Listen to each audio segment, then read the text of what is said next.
Bonjour à tous, ravi de vous retrouver pour cette nouvelle vidéo qui me tient à cœur car vous le voyez, pour cette vidéo on va avoir l'honneur d'interviewer Éléonore.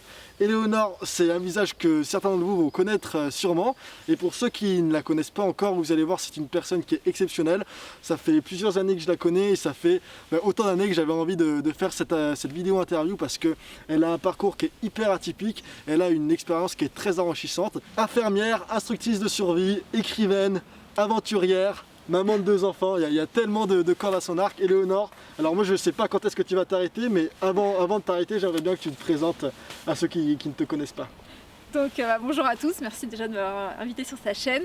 Moi je m'appelle Éléonore Luna et donc je suis multicasquette. Je suis monitrice de survie pour une société qui s'appelle Time on Target, dont je suis également directrice. Je suis accompagnatrice d'expédition, infirmière, même si j'exerce pas de façon régulière, forcément avec mon travail de monitrice de survie, auteure, rédactrice pour des magazines, entre autres Survival Mag, co-conceptrice d'équipements. Beaucoup de casquettes, ouais. Est-ce qu'on peut revenir, avant d'aller plus loin sur ce que tu fais en ce moment et puis toutes tes expéditions qui sont hyper intéressantes, est-ce qu'on peut revenir un petit peu au début de ton parcours où tu étais infirmière? Pourquoi est-ce que tu t'es lancée sur cette voie et puis pourquoi est-ce que tu as arrêté finalement au bout d'un certain moment? Alors, ouais, c'est compliqué. J'ai travaillé comme infirmière. Et à côté de ça, comme passion, j'avais déjà l'outdoor, la randonnée en plein air, la rando à cheval, à pied. Je faisais déjà beaucoup d'activités outdoor, la course en passion, beaucoup de bivouac avec les potes. À l'époque, je faisais de l'airsoft et puis on allait en République tchèque, en Suède, bivouaquer de façon un petit peu roots. Et puis cette passion pour l'outdoor et tout. À côté de ça, j'avais aussi un centre d'intérêt perso à la maison pour le survivalisme. Et ce mélange des deux choses m'a amené à suivre un premier stage de survie. D'accord. Et j'ai mis le doigt dans l'engrenage. Et voilà. Et donc ça m'a passion dévorante, hein. J'ai passé tous mes week-ends, tout le moindre seconde de libre à me renseigner, à lire, à comprendre, à décortiquer l'autonomie en pleine nature, le bushcraft, la survie, toutes les disciplines liées, le pistage. Et puis de fil en aiguille, j'ai été contactée par GTNco pour participer à l'émission Wild, la course de survie sur M6, donc en 2017. J'ai participé à l'émission, j'ai rencontré Damien qui était consultant survie sur l'émission et qui avait créé Time on Target. Donc quand je suis sortie, on s'est associés assez naturellement et l'aventure a officiellement débuté à ce moment-là. Avant d'aller plus loin, est-ce que tu pourrais nous raconter une anecdote de Wild qui t'a particulièrement marqué pour ceux qui ne connaissent pas Wild? Donc pour ceux qui ne connaissent pas Wild, c'est une émission durant laquelle il y avait des experts en survie qui devaient encadrer des novices. Et pendant 3 jours, on partait dans les biotopes les plus extrêmes de la planète, le pitch, et sans eau, sans nourriture, et on devait se débrouiller avec ce que la nature nous offrait. Donc, des anecdotes croustillantes, il y en a plein. Je pense que l'anecdote qui m'a le plus marquée, c'était vraiment au Botswana de ne pas avoir d'eau du tout, de ne pas trouver d'eau, et de ne pas boire, c'est waouh. T'as pas bu pendant combien de temps? Pendant plus de 24 heures sans boire, quasiment, une journée et demie, quasiment 2 jours sans eau complètement.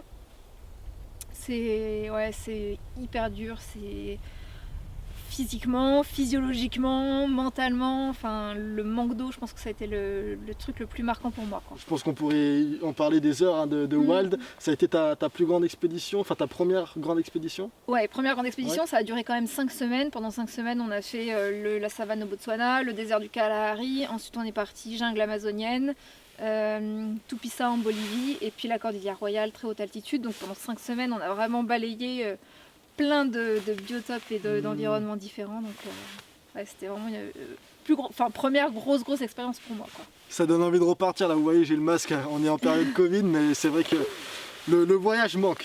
Dans tous les cas, donc là t'as fait la transition d'infirmière où t'as fait pendant 7 ans, c'est ça? Tu me disais? Infirmière depuis 2002. Depuis 2002, d'accord. Et alors peut-être avant d'aller plus loin, est-ce qu'il y a quelque chose que tu as appris durant ce métier, durant ces années d'expérience en tant qu'infirmière qui reste en toi? Ouais, il y a plein de choses. Tout ce qui est l'importance de la prévention, de savoir aussi prendre soin de soi, c'est pas mon point fort, mais, mais malgré tout, j'ai compris l'importance du truc. Maintenant, reste la mise en pratique. De prendre soin des autres, l'importance de la sécurité, et puis la charge de travail, le rythme de travail, et ça m'aide beaucoup parce qu'en fait, les expéditions c'est cool, on voit que cette facette-là, je suis tout le temps dans la nature et tout ça, mais derrière il y a beaucoup de travail derrière tout ça. D'accord. Et donc là, ça fait combien d'années que tu as commencé ta société Time on Target? 2017, on est en 2021, donc ça va faire 5 ans. Qu'est-ce que tu apprécies avec le fait de justement être formatrice de survie? Moi j'adore transmettre, j'aime vraiment l'échange, le partage, la transmission, donc c'est hyper intéressant pour moi. C'est hyper intéressant parce que c'est des gens qui viennent volontairement, c'est pas des formations subies comme des fois dans le cadre du travail. Donc déjà c'est des gens qui sont proactifs, qui ont envie d'apprendre des choses. C'est intéressant de voir comment ils arrivent, quel est leur objectif et puis comment tu vas les aider à aller vers cet objectif. Donc ça j'aime beaucoup, c'est la meilleure partie. Et après il y a aussi un retour, c'est que souvent tu apprends des choses aussi des stagiaires, soit sur ta façon d'enseigner, un retour indirect, soit des fois tu as des gens qui sont aussi hyper intéressants, qui ont des parcours incroyables et c'est vraiment, on a toujours des stagiaires super quoi. J'ai jamais eu quelqu'un où je me suis dit qu'est-ce qu'il fait là celui-là quoi. Donc via ta société Time on Target, tu organises aussi des expéditions, dont une en Indonésie sur une île déserte. Et moi je me suis posé la question comment tu as fait pour débuter le projet et comment tu as fait surtout pour trouver une île déserte si loin de la France. C'est un truc, c'est digne, tu vois, des histoires que tu peux entendre et auxquelles tu crois pas. J'ai été contactée sur Facebook par quelqu'un qui m'a dit salut, je m'appelle un tel, je suis investisseur français expatrié à Jakarta et j'ai acheté une île déserte. Est-ce que tu veux faire des stages sur mon île? C'est pas vrai. Je te jure. Et véridique, hein, je pense que je peux retrouver encore les messages. C'était textuellement pas loin de ça. Et il me donne le lien, les infos, enfin 2-3 petites infos et tout. Et 2 semaines après, j'étais à Singapour en direction pour l'Indonésie. Excellent. Voilà, des fois il faut savoir saisir les opportunités, il faut se lancer un peu. Je me suis dit bon, au pire, il se passe rien et puis j'ai perdu 2 semaines en Indonésie, c'est pas mal quand même.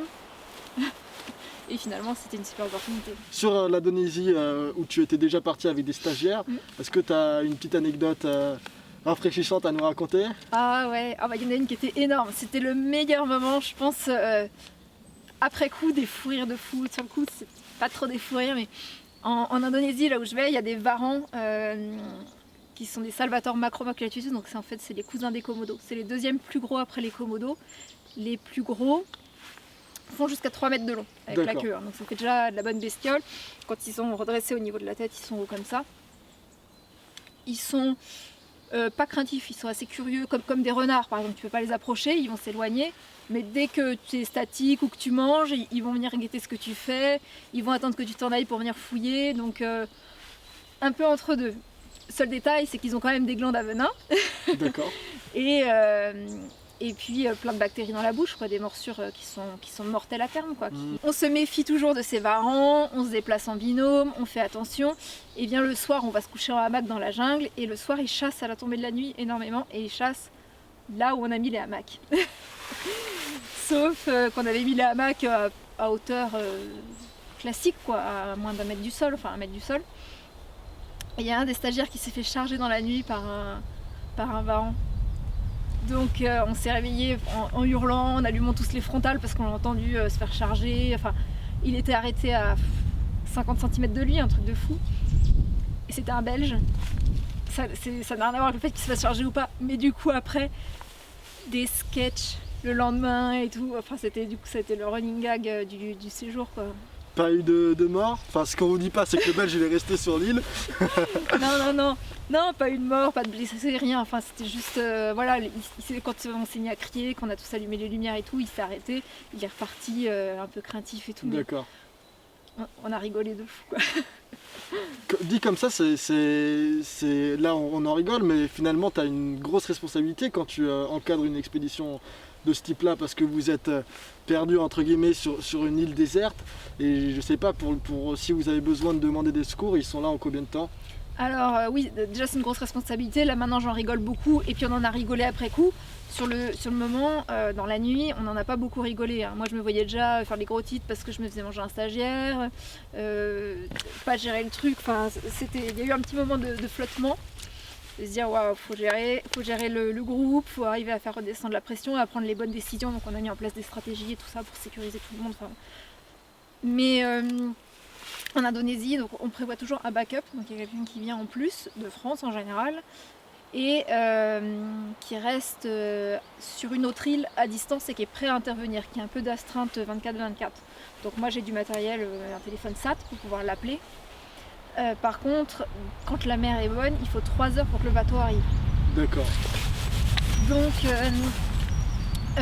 3 heures pour que le bateau arrive, moi il faut que je sois capable de stabiliser du coup la personne pendant au moins 6 heures.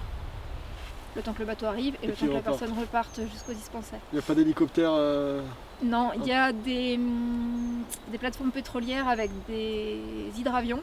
D'accord. Donc on a déjà contacté les plateformes pétrolières et elles sont prêtes, si besoin, à nous mettre leur hydravion à disposition, moyennant finance, hein, c'est un vrai problème d'assurance pour nous, mais on a quand même fait tout un plan de D'accord. Donc il y a une énorme charge de travail en amont avant de partir, j'imagine. Oui, énorme charge de travail en amont, administratif, logistique, sécurité. C'est une expédition comme ça. Allez, on va dire 15 jours sur place. C'est au minimum 3 semaines de travail en amont, plus un petit peu après. Ouais, c'est beaucoup de boulot. Bon, on a parlé quelques minutes déjà. Vous voyez qu'Éléonore, elle a fait plein de choses, plein d'expéditions, plein de treks, randonnées dans tous les sens. Dans toutes tes aventures, est-ce qu'il y a une fois, enfin sûrement plus qu'une seule fois, mais est-ce que tu peux nous raconter une fois où tu t'es senti vraiment en danger et comment est-ce que tu as réagi, voilà, qu'est-ce que tu peux nous raconter sur cette histoire, cette anecdote? Alors faut déjà que je trouve l'anecdote en précise. En vrai, il y a plein de situations, il y a plein de moments déjà où je me dis mais qu'est-ce que je fous là? Je pense que ça nous arrive à tous, là, tous ceux qui aiment bien des trucs un petit peu borderline, des pratiques un peu poussées. Il y a plein de moments où tu dépasses le stade de l'inconfort, où tu es à la limite, et tu te dis mais ouais, qu'est-ce que je fous là quoi. Enfin, des trucs où je me suis retrouvée sous un orage en montagne, des situations pas possibles, terribles quoi. Et puis je me dis mais pourquoi j'ai besoin de faire ça? Et tu as la réponse ou pas? Ouais, parce que je kiffe. Une question qui t'a sûrement déjà été posée, mais je remets une couche. Comment est-ce qu'on fait? Peut-être que certains d'entre vous ont envie de devenir, comme Éléonore, instructeur, instructrice, formateur, formatrice de survie ou en expédition ou même de randonnée. Comment est-ce qu'on fait? Est-ce que c'est un métier qui est encadré par l'État? Quelle est la procédure? Alors en fait, il n'y a pas de formation reconnue au niveau de l'État de moniteur de survie. Il n'y a pas de diplôme moniteur de survie qui sont reconnus. Donc, par contre, il y a des lois. Ça, il y a beaucoup de gens qui l'ignorent. Il y a des lois qui existent et qui sont malgré tout assez restrictives. À partir du moment où tu encadres des groupes en plein air, enfin, où tu encadres des groupes tout court. Tu es avec un groupe d'adultes pendant plus de 24 heures, il faut que tu aies un diplôme d'encadrement. Donc il y a plein de gens qui se forment un peu sur le tas mais qui finalement n'ont pas de diplôme. C'est pour ça que nous chez TOT on exige un diplôme d'encadrement pour tous nos moniteurs. Parce qu'en fait on a une obligation de moyens. Donc si un jour tu as, là je parle vraiment légalement, hein, si un jour tu as un souci avec un stagiaire, on va aller chercher l'obligation de moyens que tu as mis en place. Et prouver ton obligation de moyens. Donc nous, il y a toute une étude de gestion des risques par rapport au terrain, où est-ce qu'on a du réseau, où est-ce qu'on n'a pas de réseau, quels sont les risques principaux, comment est-ce qu'on a diminué la probabilité que ça arrive, comment est-ce qu'on diminue la gravité. Par exemple, risque d'entorse si on est sur un terrain un peu accidenté, et ben je vais prendre une attelle, Sam Split, voilà, c'est des petites choses comme ça. Et donc ça c'est listé, j'ai un document de gestion des risques avec une évaluation, j'ai un petit pavé pédagogique pour chacun de mes stages. Mais si tu n'as pas de diplôme de formation qui prouve que tu t'es mis dans une démarche de professionnalisation, je pense que tu te fais rattraper par les assurances à un moment ou à un autre. Donc ça peut être un BPGEPS d'éducateur sportif si jamais tu fais quelque chose d'assez sportif, ça peut être un diplôme d'accompagnateur en montagne, un DEAMM, enfin maintenant AEM, un diplôme de guide de haute montagne encore mieux, ou à minima quand tu es en plaine, un CQP, donc un certificat de qualification professionnelle qui est reconnu par l'État, animateur de randonnée de proximité d'orientation, ou un diplôme par exemple un BPGEPS d'éducateur à l'environnement. Après le tout c'est que tu abordes tes modules en lien avec ta compétence et avec ton diplôme. Et puis ça t'empêche pas de te former aux techniques de survie, parce que le CQP que j'ai passé n'a rien à voir. C'est de la randonnée, c'est de l'encadrement de groupe, c'est de la sécurité en groupe, c'est de la prévention. Il y a un petit peu de pédagogie aussi, mais par contre il n'y a pas le contenu survie pur. Donc là, ça s'apprend sur le tas ou en se formant auprès d'autres organismes. Mais par contre, il y a des diplômes, et il y a des obligations, et il y a une assurance qui coûte très cher annuellement, qui doit indiquer à la fois l'activité survie, à la fois les nuits en plein air, parce que les nuits en plein air, ça relève d'un forfait, enfin c'est plein de tracasseries administratives, et je pense que beaucoup de gens l'ignorent et que beaucoup de gens sont très light sur le sujet. Donc je pense qu'avec toutes les clés qu'elle vous a données, là vous êtes paré pour savoir quelle est la procédure à suivre si certains d'entre vous justement ont envie de faire comme Éléonore et devenir formateur ou formatrice de survie. Donc tu fais des stages, Éléonore, de ton côté, tu as également d'autres projets.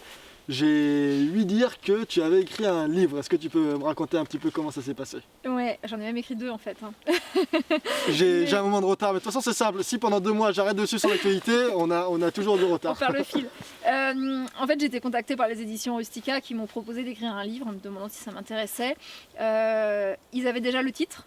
Donc redécouvrez le chasseur-cueilleur qui est en vous, le titre m'a été un peu imposé avec un cahier des charges assez minimaliste. J'avais le nombre de pages, le public, il fallait que ça s'adresse à un public adulte en France qui veut faire découvrir novice ou expérimenter moyennement, qui veut découvrir l'autonomie dans la nature et les techniques de survie. Sans forcément l'appeler technique de survie parce que c'était pas un truc très extrême, c'est vraiment voilà, ambiance assez cool. Et puis j'avais une deadline assez short, j'avais 3 mois pour l'écrire, l'illustrer, les photos, la mise en page, c'est pas moi qui l'ai faite, mais relire, travailler sur la mise en page avec la personne qui était en charge de ça, donc faut pas perdre de temps. Et donc moi je suis partie en tête avec ce titre, ça m'a fait penser à ce livre qui est vraiment mon livre préféré de toujours, c'est Copain des Bois. Okay. Et du coup je suis partie avec en tête l'envie d'écrire un Copain des Bois pour adultes.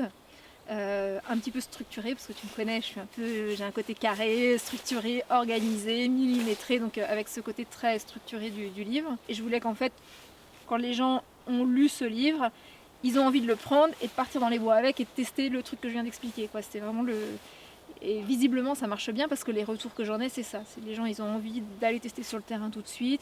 Ils retrouvent cette ambiance Copain des Bois, pas prise de tête. Et en même temps quand même, malgré des apparences légères, bien illustré, didactique, accessible, très documenté, vachement de contenu et des sources. J'ai sourcé pendant des heures et des heures, j'ai cherché des infos, des études, des documentations en anglais, enfin vraiment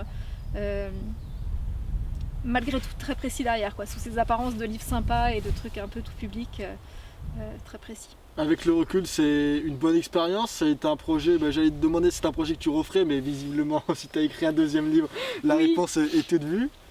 Oui, alors, oui, je le referai. Celui-là, c'est vraiment mon bébé. Redécouvrir le chasseur-cueilleur qui est en vous, c'est les éditions Rustica. Ils m'ont vraiment fait hyper confiance. En fait, je leur ai fourni un sommaire qu'ils ont validé tel que, ils m'ont dit que c'était très bien, qu'ils étaient d'accord avec ça. Je leur ai donné ensuite un premier chapitre pour qu'ils me disent bah non ça va pas, on va t'orienter vers ça ou vers ça. Et puis en fait elle m'a dit mais c'est parfait, je pense qu'ils en espéraient même pas autant, c'est exactement là j'ai envie de prendre votre chapitre et de partir. Et la rédactrice quand elle m'a dit ça, enfin la nana des éditions, j'étais ravie, je me suis dit c'est bon, objectif accompli, donc elle me dit continuez comme ça. Et ensuite j'ai eu vraiment quartier libre avec l'illustrateur, on a travaillé vraiment en collaboration, enfin c'était parfait. Pour moi c'est parfait, c'est vraiment mon livre, le résultat est tel que je l'attendais et tel que j'aurais pas pu imaginer mieux, donc je suis ravie. Tant mieux. Et c'est vraiment, c'est vraiment, j'espère un bon bouquin, en tout cas globalement j'ai des très très bons retours. Bon super, à force en fait je vais être très honnête avec toi Éléonore, à force de discuter avec toi depuis le début de cette interview, les stages, tes gardes en tant qu'infirmière, parce que tu as repris un petit peu pendant le Covid, ton livre et puis tous tes projets, tes expéditions, quand est-ce que tu t'arrêtes? Pourquoi est-ce que tu cours comme ça?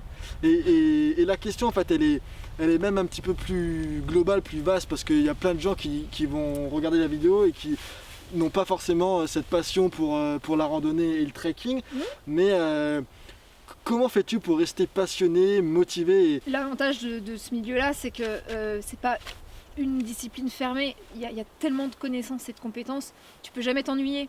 Donc s'il y a un truc, je commence à avoir un peu de connaissances dans un milieu, finalement ça m'intéresse plus d'approfondir, je peux aller me remettre dans autre chose. L'année dernière j'ai suivi des formations de pistage par exemple, pour m'initier au pistage et tout ça, donc j'ai suivi 2 formations sur 2 ans de pistage, et l'année dernière j'ai passé la certification qui est reconnue à l'international, donc cybertracking, donc c'est une formation, c'est une certification de pisteur, donc j'ai obtenu le niveau 1, je suis contente, et pour apprendre à identifier des empreintes. Donc le pistage, après demain ça peut être l'orientation. Je sais déjà pas mal me débrouiller avec une carte et tout ça, mais je pourrais vouloir approfondir. Je vois par exemple Alban Cambe, il est très calé en navigation naturelle. Donc si ça m'intéressait, je pourrais aller là-dedans et découvrir plein de choses, la botanique et les plantes sauvages. Donc j'ai un petit peu de connaissances de base. Mais je pourrais encore approfondir ce truc-là. Ça peut être sur les plantes médicinales, les plantes comestibles, les fabrications, les techniques de fabrication plus typé bushcraft, scoutisme, le froissartage, les trucs comme ça. Il y a tellement d'univers que tu peux jamais t'ennuyer, c'est passionnant. Donc tu as cette passion d'apprendre toujours plus et de toujours progresser. Parce que tu pourrais très bien te dire j'ai des acquis et je me repose sur mes acquis. Bon, c'est le meilleur moyen d'échouer, on est d'accord, mais tu as cette passion quand même. Ah, j'ai cette passion, puis tu as envie de toujours plus. Je pense que je suis très curieuse et bon, après c'est mon caractère aussi. Hein, j'ai un petit côté hyperactif. et du coup, j'arrête pas. Vraiment ouais, je pense qu'il s'en était pas rendu compte également. Et du coup, j'arrête pas, je suis toujours en train de faire des trucs en nouveau et de tester, d'expérimenter. On va bientôt terminer la vidéo. Est-ce que tu as des conseils, pas forcément des conseils, mais des qualités que tu aimerais mettre en avant pour, par exemple, un jeune qui a envie alors ça peut paraître un petit peu bateau, mais de réussir dans la vie? Qu'est-ce que tu lui conseilles de faire? Quelqu'un qui veut rester dans la vie, je suis pas coach de vie, hein. Mais moi je pense que ce qui me réussit à moi en tout cas, c'est d'être toujours positif, d'être toujours bienveillant, détendu, de pas prendre les choses personnellement, mais d'être positif. Il t'arrive des imprévus, il t'arrive des trucs pas cool, ça arrive à tout le monde, mais c'est pas grave, faut se servir de ça, trouver du positif là-dedans, c'est une leçon de vie, il y a des choses qui t'apprennent, j'ai pas que des réussites, ça m'arrive d'avoir des échecs, mais ces échecs-là, ça m'apprend des choses et du coup tu peux refaire en mieux et de toujours progresser. Moi je pense que cette espèce d'attitude positive, c'est ça qui fait que tu réussis, et la curiosité d'esprit de vouloir toujours apprendre plus, de vouloir savoir, de vouloir être perfectionniste dans ce que tu fais. Voilà, je pense que les deux combinés, moi c'est ça qui m'a réussi. Donc peut-être que c'est le secret de la réussite, je sais pas. Je pense qu'on peut s'arrêter sur ces belles paroles. Pour ceux qui sont restés jusqu'à la fin, merci à vous. Et vous voyez que c'est, encore une fois, je pèse mes mots lorsque j'ai fait l'introduction, c'est une personne qui est exceptionnelle. Et moi, c'est un réel plaisir de connaître Éléonore et de pouvoir travailler avec elle depuis quelques années. Si vous ne la suivez pas, alors je vous mettrai tous les liens vers ses réseaux dans la description, notamment Instagram, c'est un réseau sur lequel tu es assez active. C'est là où je suis le plus active, ouais, sur Instagram. Je partage beaucoup de petites astuces, de trucs, tout ce que je peux pas partager en stage, toutes les autres choses que j'apprends à l'extérieur, et je les partage gratuitement avec ma communauté. Donc, bah voilà, allez y jeter un coup d'œil parce que je pense que vous ne serez pas déçus. Et puis pour ceux qui ont envie d'apprendre des compétences et des connaissances dans le domaine du trekking, de l'extérieur, de la survie ou des expéditions, et également n'hésitez pas à envoyer un petit message à Éléonore et je pense qu'elle se fera un plaisir de vous détailler la procédure pour assister à un de ces stages. Merci beaucoup Éléonore. Merci encore à toi pour l'invitation, ça me fait hyper plaisir. Et comme d'habitude, moi je vous dis gardez la pêche, gardez le sourire, c'est important et à très bientôt.